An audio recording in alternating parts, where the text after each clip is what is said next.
present, especially with the warmth of the day. But you may notice the clouds have a somewhat flat appearance. That's because high pressure is really keeping a firm cap on the rising air motion. So we don't have a lot of support for excessive cloudiness or anything that would trigger rain.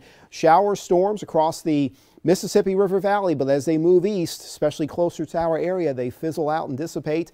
The air is still quite dry and, again, high pressure. So that's going to prevent any kind of rain chances from entering the picture tonight. But the residual leftover clouds, they will roll in across our western areas first and then covering most locations overnight. And again, that's going to be the primary reason why it won't be totally clear.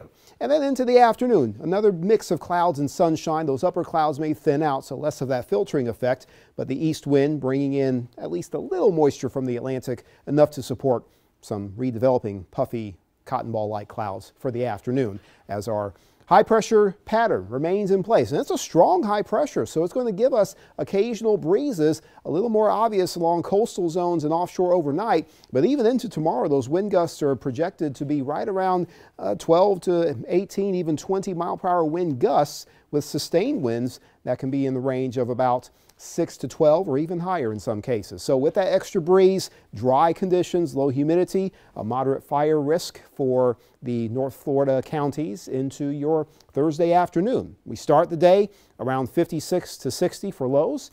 We end up with highs in the lower 80s area wide.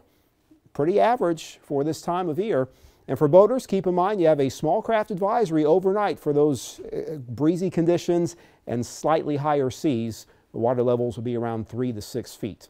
For the extended first to know forecast, continued warming gradually through the next several days, reaching a peak likely over the weekend and early next week. So several rounds of mid and upper 80s, close to 90, especially in southwest Georgia. A weak front enters the scene on Tuesday.